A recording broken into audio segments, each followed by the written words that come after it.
Imagine you're meeting someone new. Instead of listing your hobbies or your favorite movies, you offer 3 words. I'm a Scorpio. In that moment, you've provided a dense shorthand for your loyalty, your temper, and your entire emotional history. Over the last few years, the way we use these labels has undergone a shift. The star sign moved from a casual curiosity found in the back of a magazine to a core pillar of how we define ourselves. This raises a question about the weight we give to the sky. We have reached a point where we treat a 12-part celestial map as the most reliable way to describe a human being. Our language reflects this new reality. We excuse our daily behavior and explain all our broken relationships. The astrological sign often replaces the individual as the primary point of reference. To test these labels, researchers examined over 170,000 people. They mapped standard personality traits, like organization and extroversion, against the 12 zodiac signs. The study found nothing, no signal or pattern. The signs failed to predict a single trait. This data suggests that our devotion to astrology exists independently of its accuracy. We rely on this celestial map because it serves a purpose that has very little to do with the actual movement of the planets. Our brains prioritize belonging as a vital survival strategy. Historically, being separated from the group was a death sentence, so we evolved a deep biological craving for a tribe. Modern identity is still built out of these memberships. Whether it's the school you attended or the sports team you support, we look for badges that quickly communicate who we are and who is like us. The zodiac provides an effortless badge. It is assigned at birth, requires no effort to maintain, and instantly sorts the world into 12 manageable groups. Discussions about planetary traits are often just the ancient human instinct for community playing out in a modern setting. We use these signs to find our people in a world that can feel increasingly fragmented. Traditional anchors of meaning have been dissolving for decades. In the United Kingdom, belief in a god dropped from 3 in 4 people in the early 80s to roughly 1 in 2 by 2023. The institutions that once answered the big questions about identity and suffering have largely faded from the lives of younger generations. However, the search for purpose remains as intense as ever. Astrology filled this cultural vacuum. It functions as a secular ritual, providing a sense of pattern and community without the rigid doctrine or guilt associated with traditional organizations.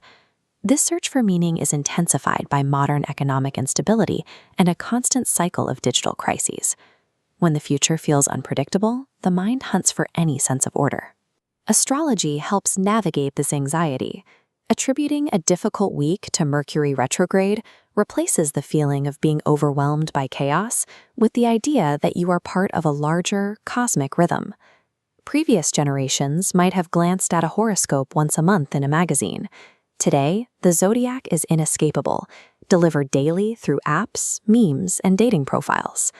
Constant exposure to these labels triggers a self-fulfilling prophecy. When we repeatedly hear a description of ourselves, we often begin to adopt the behaviors that make the description come true. Research shows people who believe their astrological script act out its traits. It's driven by belief, not the stars. In a separate study, bold signs showed higher extroversion, but only if they believed in astrology. Without belief, traits showed no connection to birth dates. This suggests the star sign functions as a costume.